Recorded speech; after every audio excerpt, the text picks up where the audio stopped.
Hello students, welcome back to CG Shiksha. I am Taranum, your English educator from CG Shiksha. Today we are reading our poem number 2. The name of poem is An Elementary School in Classroom in a Slum. And this poem is from our Flamingo book and the poet name is Stephen Spender.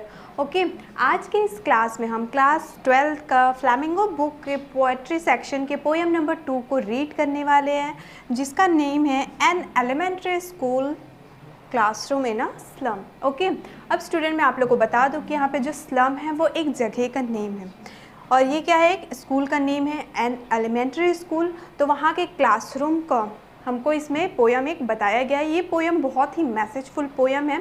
इस poem को start करने से पहले हम Stephen Spender के बारे में कुछ रीड कर लेते हैं। Stephen Spender 1909 to 1995 was an English poet and an essayist।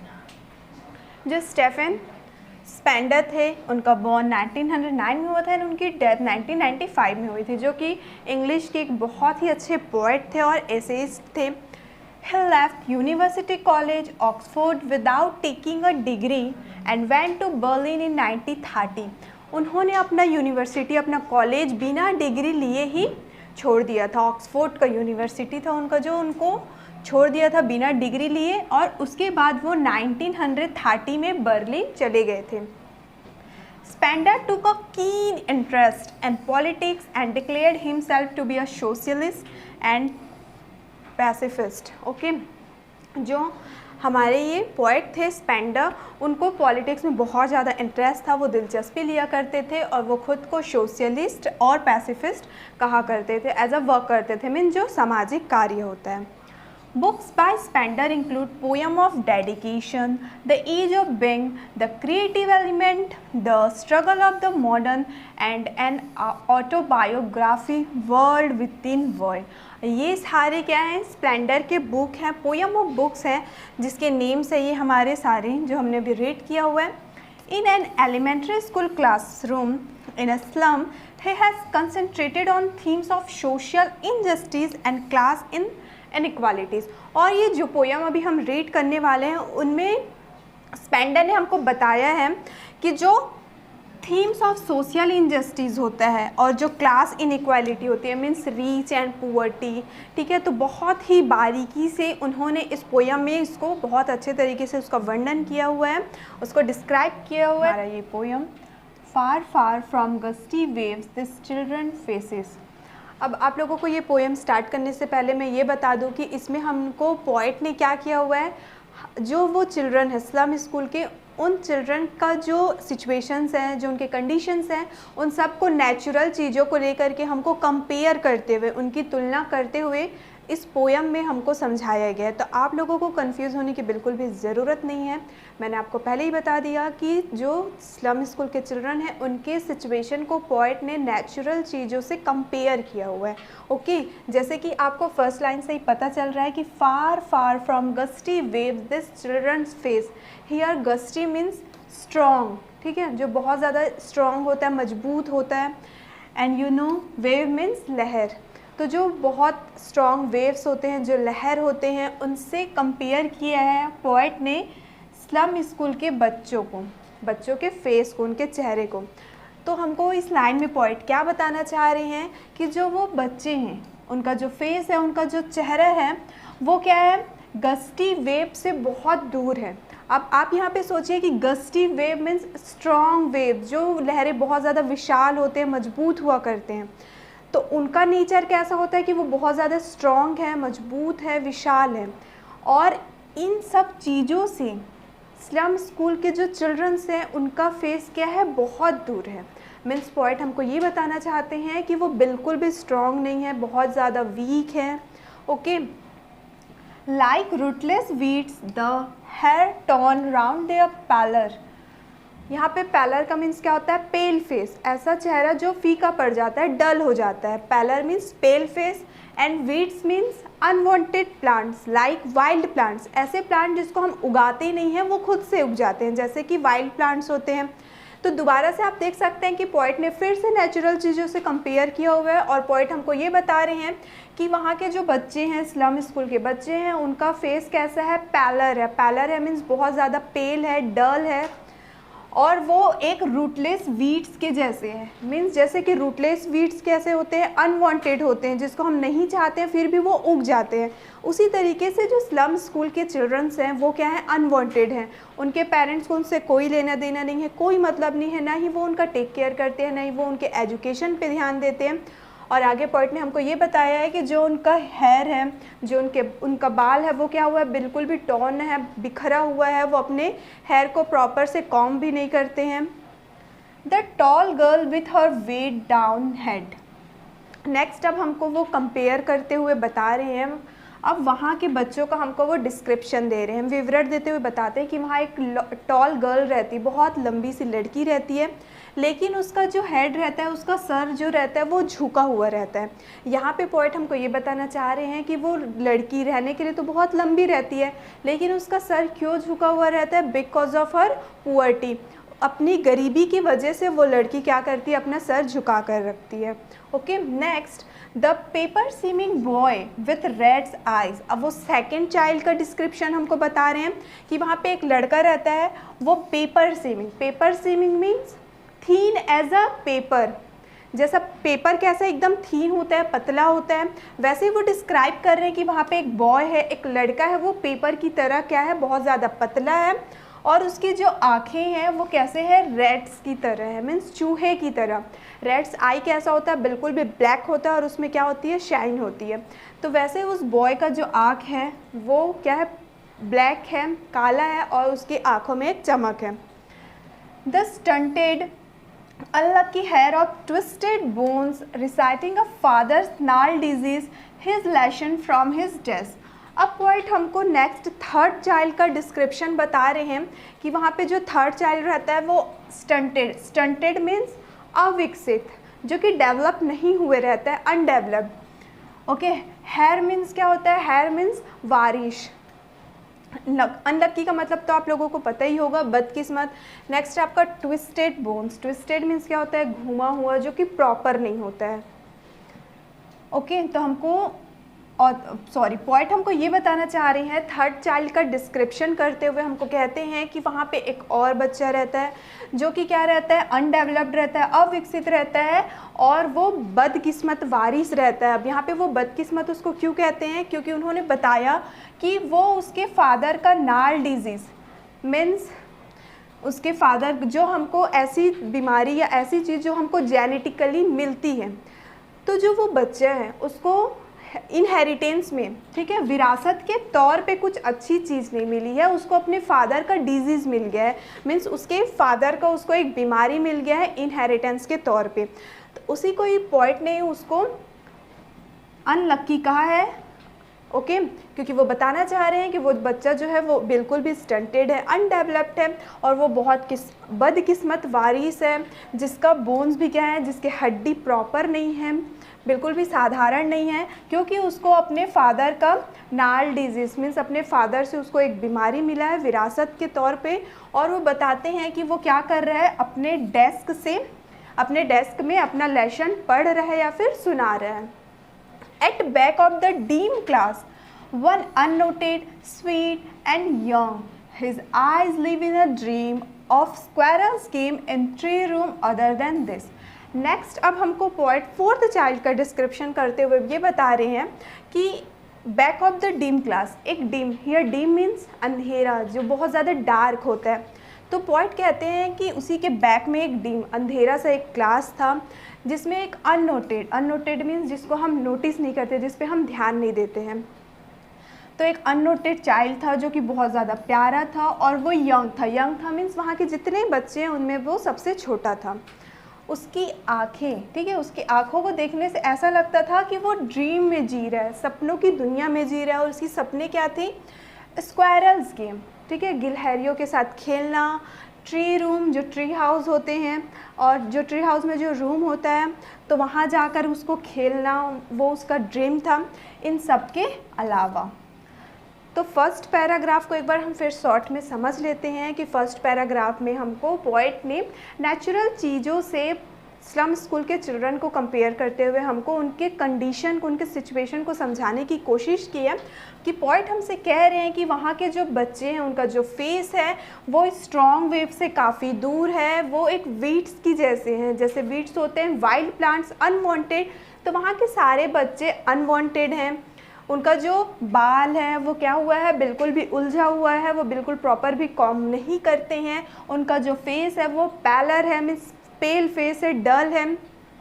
आगे वो फर्स्ट चाइल्ड का डिस्क्रिप्शन देते हुए कहते हैं कि वहाँ एक बहुत ही टॉल गर्ल है और उसका सर क्या है, नीचे झुका हुआ है, और पोएट हमको ये बताना चाह रहे हैं कि उसका जो हेड है वो उसकी पुअर्टी, उसकी गरीबी की वजह से झुका हुआ है। नेक्स्ट उन्होंने हमको ये डिस्क्रिप्शन दिया कि वहाँ पे एक बॉय है, एक लड़का है जो कि पेपर की तरह बहुत ज़्यादा पतला है और उसकी आंखें चूहे की तरह है।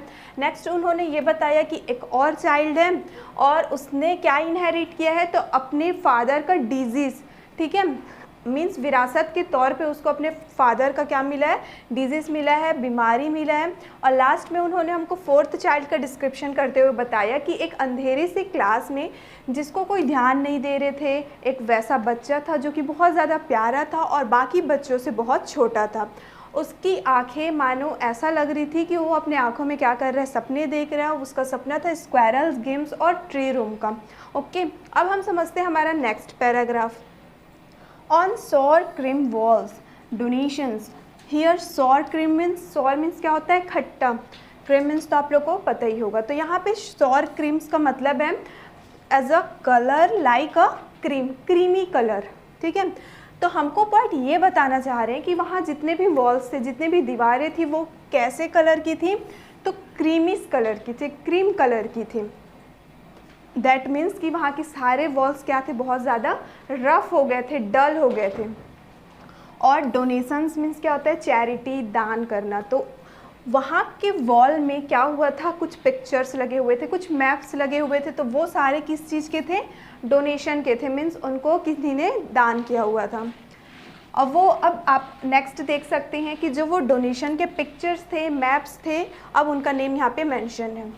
एक पिक्चर था शेक्सपियर्स हेड, शेक्सपियर के हेड का था, cloudless at dawn, civilised dome riding all cities, belt, flowery, Tyrolese valley, okay, open handed map avoiding the world its world, and yet for these children this windows not this map their world where all their futures painted with a fog। Okay, जैसे मैंने आपको बताया कि वहाँ का जो wall था वो बहुत ज़्यादा डल हो गया था, इसलिए वहाँ का वॉल का कलर क्या हो गया था, क्रीमिश क्रीम कलर का हो गया था। उस वॉल में डोनेशन के क्या लगे हुए थे, कुछ मैप्स लगे हुए थे, कुछ पिक्चर्स, कुछ पेंटिंग्स लगी हुई थी। और वो उसमें से एक पेंटिंग थी शेक्सपियर्स के हेड की, शेक्सपियर का पेंटिंग था। शेक्सपियर कौन था, बहुत ही फेमस इंग्लिश राइटर है ये। नेक्स्ट हमको बताते हैं कि क्लाउडलेस एट डॉन, ठीक है, मीन्स जब सूर्य उदय होता है तो उस तरीके का एक पेंटिंग लगा हुआ था। Civilised dome riding all cities, here dome means a semi circle, ये जो होता है ये डोम होता है, ठीक है। तो वहाँ पे एक डोम का पिक्चर लगा हुआ था, मानो ऐसा लग रहा था कि वो पूरे यहाँ के शहरों में, ठीक है। अगर ये क्या है आपका, जब सन सेट होता है तो कैसा होता है, कुछ इस तरीके का शेप होता है। तो यही हमको बताना चाह रहे हैं कि जो नेक्स्ट पेंटिंग था वो किसके था, तो डोम राइडिंग का था। और इसको ऐसा लग रहा था कि वो सारे सिटीज़ को क्या हो रहा है, राइड कर रहा है, उसमें घूम रहा है। नेक्स्ट बेल्ट, बेल्ट क्या होते हैं, बैल आप लोग को पता ही है। तो वहाँ बहुत ज़्यादा चर्च थे, इसलिए वहाँ पे बैल का मेंशन किया गया है कि उस पेंटिंग में बैल भी था, बहुत सारे फ्लावर भी थे। Tyrolese valley, Tyrolese valley it's a very famous valley in Austria, ये ऑस्ट्रिया का बहुत ही फेमस वैली है जिसका नेम था टायरोल। और टायरोल से ही पोएट ने यहाँ पे टायरोलिस वैली का नेम मेंशन किया है। तो एक पिक्चर टायरोलिस वैली का था। सेकेंड हमको नेक्स्ट वो बता रहे हैं कि open handed map avoiding the world it's world, means यहाँ पे हमको पोएट बताना चाह रहे हैं कि वहाँ पे एक वर्ल्ड मैप का भी क्या था, मैप था। नेक्स्ट हमको वो ये कहते हैं कि for this children this windows not this map their world, all where all their futures painted with a fog. और उन सभी बच्चों के लिए जब उन्होंने बताया कि एक मैप किसका था, सॉरी एक जो पिक्चर था वो किसका था, तो वो वर्ल्ड मैप का था। इसलिए आगे वो पोएट हमसे कहते हैं कि उन सभी बच्चों के लिए, स्लम स्कूल के सभी बच्चों के लिए ये विंडोज़ उनकी क्या है, दुनिया है, उनका फ्यूचर है, नॉट दिस मैप। मतलब ये मैप उनका कोई दुनिया नहीं है। बताने का मतलब ये है कि उनका कोई ताल्लुकात नहीं है, उनका कोई मतलब नहीं है इन सब चीज़ों से जो वहाँ के बच्चे हैं, क्योंकि उनकी दुनिया, उनका फ्यूचर किस में, उनका भविष्य तो खिड़की के बाहर उनका फ्यूचर है। Where all their futures painted with a fog, जहाँ ठीक है खिड़की के बाहर उनका भविष्य है। बोलने का मतलब ये है कि उनका जो भविष्य है वो क्या हो गया है, फॉग से, कोहरे से पूरा ढक गया है, छुप गया है। आइए नेक्स्ट पैराग्राफ देखते हैं अब हम। A narrow street sealed in with a lead sky far far from rivers capes and star of words. Okay, अब यहाँ पे नेक्स्ट हमको फिर से वो बता रहे हैं कि a narrow street, narrow means short, बहुत ही पतला सा लैन, गली, sealed in with a lead sky, lead means a dark future. Lead को यहाँ पे किससे रिफ़र किया गया है, तो उन बच्चों के डार्क फ्यूचर के लिए, डार्क फ्यूचर को रिफ़र किया गया है। लेड मीन्स क्या होता है, एक मेटल होता है, lead is a metal which is very dark in colour. तो यहाँ पे लेड को पोएट ने एज अ डार्क फ्यूचर उन्होंने यूज़ किया है कि वो बताते हैं कि उन बच्चों का जो फ्यूचर है वो बहुत ज़्यादा डार्क है और वो क्या है, नैरो स्ट्रीट में, एक पतली सी गली में क्या हो गए हैं, सील हो गए हैं, पैक हो गए हैं। वो रिवर से, कैप्स से और स्टार ऑफ वर्ड से क्या है, बहुत ज़्यादा दूर है, कोसों दूर है। कैप्स मीन्स क्या होता है, large pieces of land which moves into the sea. ठीक है, एक बड़ी बड़ी टुकड़े होते हैं लैंड के जो कि क्या करता है, सी पे ट्रैवलिंग करता है, सी पे जाता है। तो यही हमको पॉइंट बता रहे हैं कि जितने भी जो रिवर्स है, नदी है, कैप्स है, या फिर जितने भी वर्ड्स हैं, जो शब्दों का जो समूह होता है, इन सब से वो बच्चे कोसों दूर हैं, क्योंकि उनको पढ़ना नहीं आता है, लिखना नहीं आता है और इन सब चीज़ों से वो बहुत ज़्यादा दूर हैं। इसलिए जो उनका भविष्य है वो बहुत ज़्यादा डार्क है, अंधेरे में है, जैसा कि लेड होता है। Okay, surely Shakespeare is wicked, the map a bad example. अब यहाँ पे हमको पॉइंट ये बताना चाह रहे हैं कि वो श्योर हैं, वो बहुत ज़्यादा कंफर्म है कि उन बच्चों के लिए जो शेक्सपियर होंगे वो विक्ड होंगे। विक्ड मीन्स क्या होता है, एविल, शत्रु होना। और जो वो मैप है, मैप का जो पेंटिंग लगा हुआ है उनके स्कूल में, वो उनके लिए बहुत बैड एग्जाम्पल होगा, गलत उदाहरण होगा। क्यों? क्योंकि उनको तो इन सब चीज़ों से मतलब ही नहीं है, उनको पता ही नहीं है कि शेक्सपियर बहुत फेमस इंग्लिश राइटर है, उनको इंग्लिश आती ही नहीं है और ये मैप का इम्पोर्टेंस उनको नहीं पता है। तो इन सब चीज़ों से वो कोसों दूर हैं, ये इसलिए उनको ये सारे जो पेंटिंग्स है ये क्या लग रहे हैं, वेस्टलेस लग रहे हैं। Okay, with ships and sun and love tempting them to steal for leaves that sleepily turn in their cramped holes from fog to endless night. Okay, अब आगे हमको पॉइंट ये बता रहे हैं कि जितने भी सीप्स हैं, सन है, हियर टेम्पटिंग मीन्स क्या होता है, अट्रैक्टिव, मोहक कर लेना। ठीक है, किसी भी चीज़ में बहुत ज़्यादा खो जाना। तो हमको पॉइंट बता रहे हैं आगे कि जैसे जो सिप्स हैं, जो सन्स हैं और जो लव है, वो सब उनको क्या कर रहे हैं, टेम्प्ट कर ले रहे हैं, क्योंकि उनको तो बुक से, कॉपी से, मैप से, किसी भी राइटर से कोई मतलब नहीं है। उनकी दुनिया कहाँ है, तो खिड़की के बाहर, और खिड़की के बाहर हमको सब क्या मिलता है, शेप मिलेंगे, सन मिलेंगे। तो ये सब चीज़ों से वो क्या है, बहुत ज़्यादा अट्रैक्ट है। और आगे हमको पॉइंट कह रहे हैं कि जो उनका स्लीली है, स्लीली मीन्स चालाकी से, ठीक है, तो ये सब चीज़ बदल के क्या हो जाता है, crammed holes. Crammed means crowd, भीड़।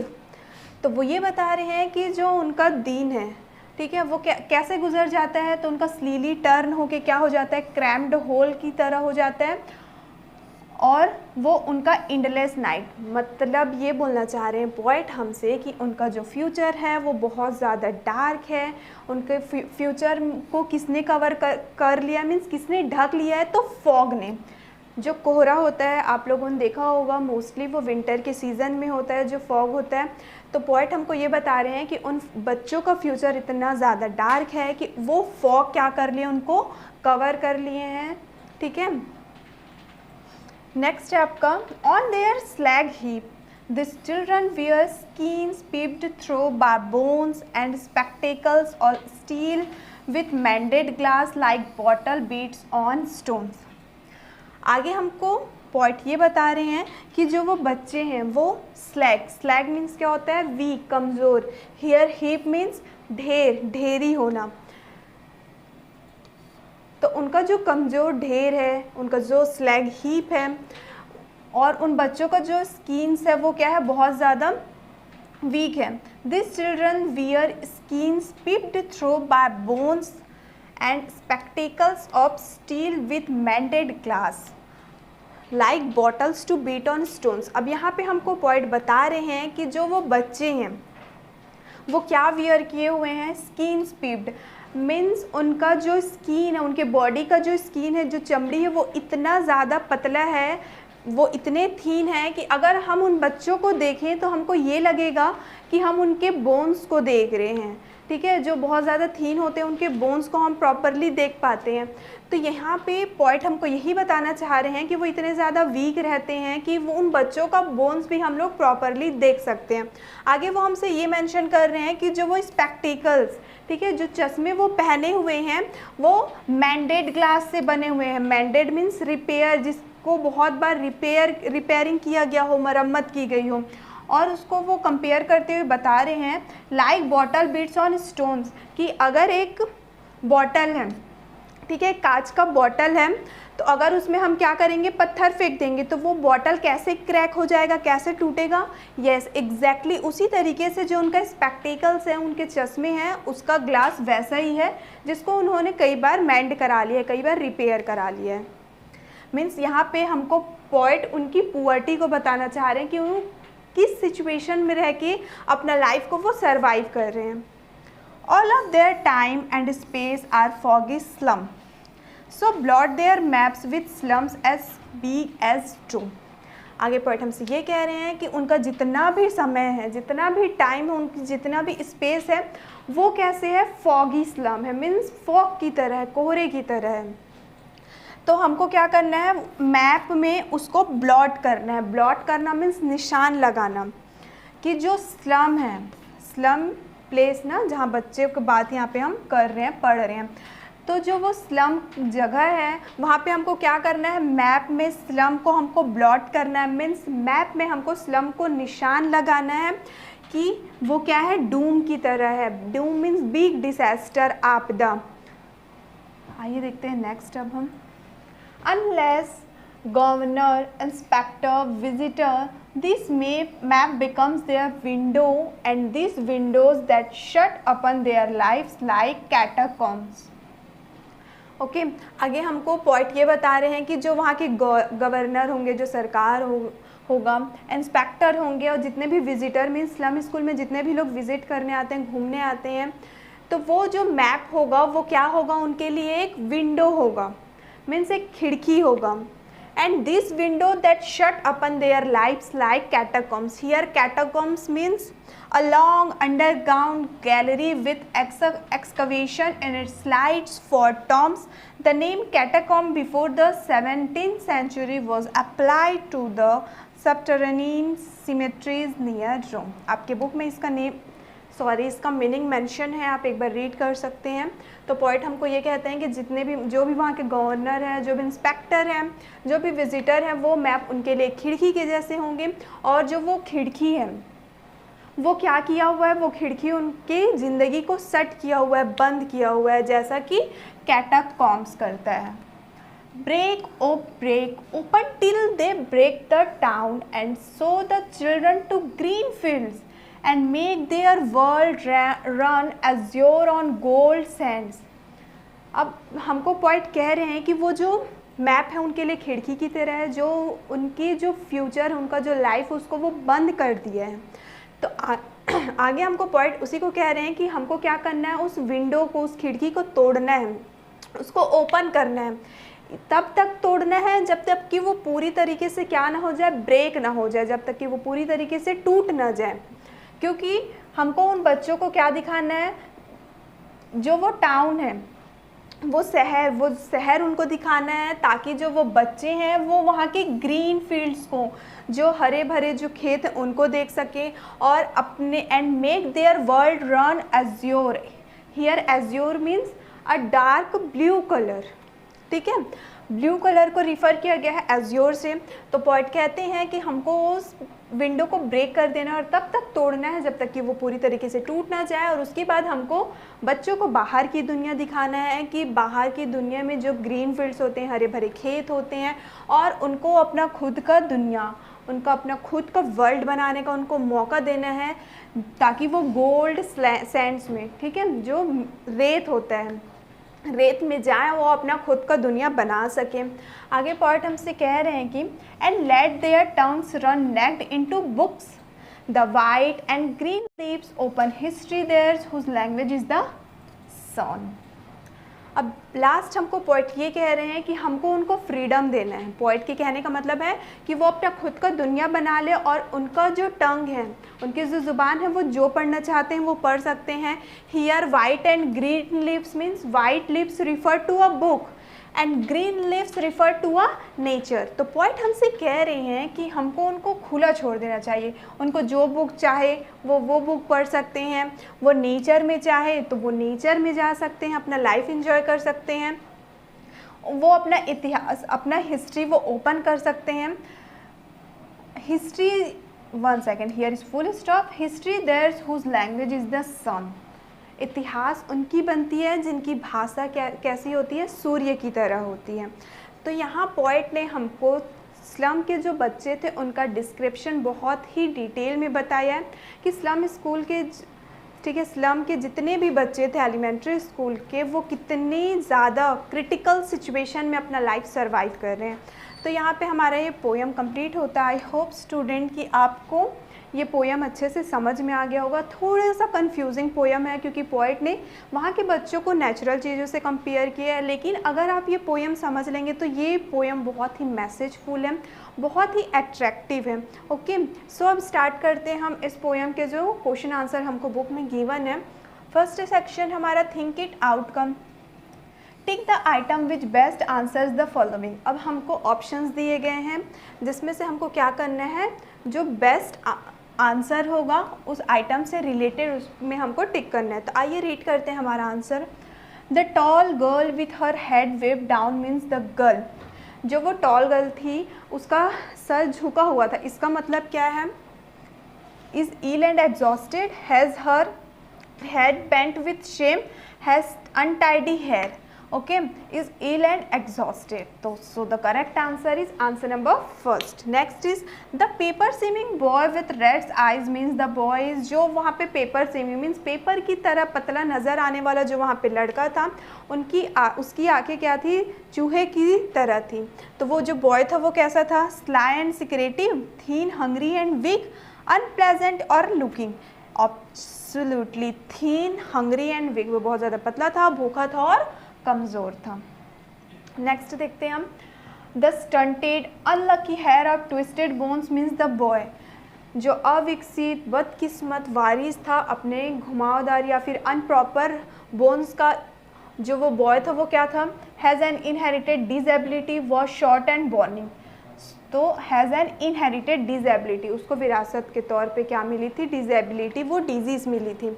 नेक्स्ट है his eyes live in a dream, A squirrel's game in the tree room. Other than this means the boy is, उसकी आँखें सपनों में जी रही है, वो स्क्वायरल गेम है, ट्रू रूम है, इन सब के अलावा the boy is full of hope in the future, mentally ill, distracted from the lesson. तो वो बॉय क्या था, full of hope in the future। तो correct answer is option number first.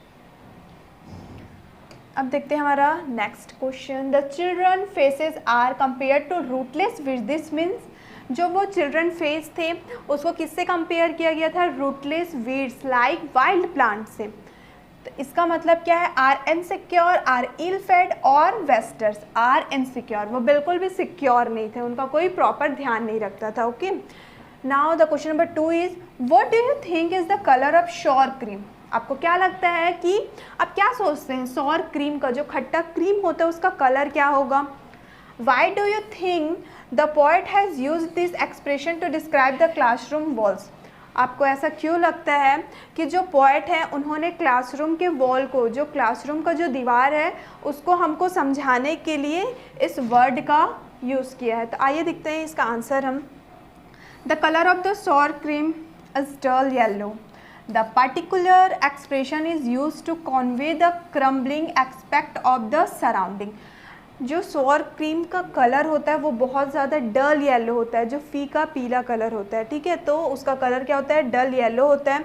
और ये एक्सप्रेशन मीन्स ये एक्सप्रेशन क्यों use किया है, ताकि वो बता सके उसके आसपास के एरिया को, वहाँ के सराउंडिंग्स को, कि वो जो दीवार था वो डल कलर का था, इतना ज़्यादा रफ हो गया था, ये बताने के लिए उन्होंने सोर क्रीम का यूज़ किया। Atmosphere is unpleasant and distasteful. These unpleasant walls also symbolize the pathetic condition of the slum children. और जो वहाँ का एटमॉस्फियर था, वहाँ का जो वातावरण था, वो बिल्कुल भी सुखद नहीं था और बहुत डिस्टेस्टफुल था। और ये जो अनप्लेजेंट वॉल था, ये जो दीवार था, वो जो अच्छा नहीं था, वो क्या बताता है, उन बच्चों का, स्लम के जो बच्चे हैं उनके स्थिति को बताने का एक प्रतीक भी था। अब देखते हैं हमारा question number 3. The walls of the classroom are decorated with the pictures of Shakespeare, buildings with domes, world maps and beautiful valleys. How do this contrast with the world of this children? जो उस classroom का walls था जिसमें बहुत सारे pictures से decorate किया गया था, वहाँ सजाया गया था, जिनमें से पिक्चर्स था शेक्सपियर का था, वहाँ के बिल्डिंग्स के डोम्स का था, डोम्स मैंने आपको एक्सप्लेनेशन में समझाया था, वर्ल्ड मैप का था, बहुत सुंदर सुंदर घाटियों का था, वैली का था। आपको कैसे लगता है कि वहाँ के जो बच्चे हैं, ठीक है, स्लम स्कूल के जो चिल्ड्रन हैं, इन सब चीज़ों से बिल्कुल भी कॉन्ट्रास्ट है, बहुत अंतर रखता है? देखते हैं इसका आंसर हम। The walls of the classroom decorated with pictures that are in sharp contrast with the underprivileged slum children of the elementary school. जितने भी पिक्चर उस क्लासरूम के वॉल में डेकोरेट किए गए थे, सजाए गए थे, वो एलिमेंट्री स्कूल के जो बच्चे थे उनसे बहुत ज़्यादा अंतर रखता था, क्योंकि उनको दूर दूर तक कोई मतलब नहीं था उन सभी पिक्चर से।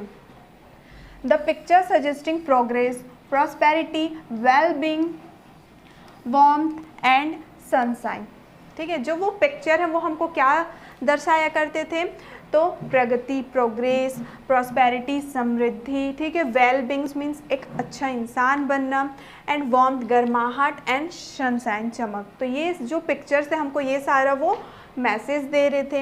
Have no relevance in the lives of the poor and अनडिफर्ड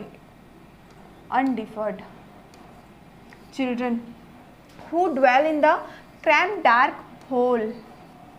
Their world is ugly, dark and miserable. It's not a miserable, it's a miserable. Okay.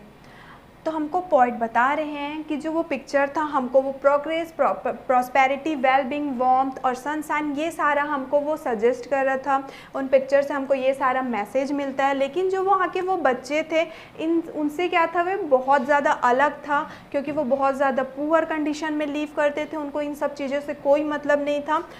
जो वो ड्वेल करते, ड्वेल मीन्स कहीं का निवासी होना, निवास करना, तो जो जैसा वो रहते थे वो कैसे रहते थे, क्रैम्ड डार्क होल में, ठीक है, क्रैम्ड मीन्स क्राउड, तो एक भीड़ के गड्ढे में वो रहा करते थे। उनकी जो दुनिया थी वो बहुत ज़्यादा अगली थी, बदखूबसूरत थी, बहुत ज़्यादा डार्क था और मिसरेबल था, इसलिए उनको इन सभी पिक्चर से कोई मतलब नहीं था। वो बहुत पुअर थे, उनको इन सब चीज़ों से वो बिल्कुल भी अंतर थे, बिल्कुल अपोजिट थे। And the last question is, what does the poet want for the children of the slums? How can their lives be made to change? जो हमारे पोएट हैं उन स्लम सिटी के एलिमेंट्री स्कूल के बच्चों के लिए क्या चाहते थे और वो कैसे उनके सिचुएशन को चेंज कर सकते थे, कैसे उनका रहने का तरीका चेंज हो सकता था। The poet wants these children to be provided with better social surroundings for their dwelling. जो पोएट थे वो चाहते थे कि उन सभी बच्चों को क्या मिले, सोशल सराउंडिंग मिले, ताकि वो अच्छे तरीके से सामाजिक वातावरण मिले अपने आसपास, ताकि वो अपना ज़िंदगी अच्छी तरीके से उसमें गुजार सकें। And a proper educational environment for their overall growth, और एक बहुत ही अच्छा और सही एजुकेशनल एनवायरनमेंट मिले ताकि बच्चे लोग क्या कर सके, पढ़ाई से जुड़े रह सके और उनका जो ग्रोथ है, उनकी जो प्रगति है वो भी अच्छे से सही ढंग से हो सके। And development, he feels that the influential people should realize their social responsibilities in working towards the betterment, it's not a V, it's a B, betterment of the slum children। और जितने भी जो इन्फ्लुएंशियल पीपल होते हैं उनको क्या करना चाहिए, उनको ये रियलाइज़ करना चाहिए, ये महसूस करना चाहिए और अपना जो सामाजिक उनकी जो रिस्पॉन्सिबिलिटी, उनकी जो जिम्मेदारी है उन बच्चों को ले करके उनको क्या करना चाहिए, स्लम के जो बच्चे हैं उन पे ध्यान देना चाहिए और उनका फ्यूचर उनको ब्राइट करना चाहिए। तो यहाँ पे हमारा ये आंसर भी कंप्लीट होता है। आई होप स्टूडेंट्स कि आपको ये पोएम अच्छे से समझ में आ गया होगा और इस पोएम के सारे क्वेश्चन आंसर्स भी आपको क्लियर हो गए होंगे। सो मिलते हैं हम लोग नेक्स्ट वीडियो में हमारे नेक्स्ट चैप्टर के साथ। Thank you.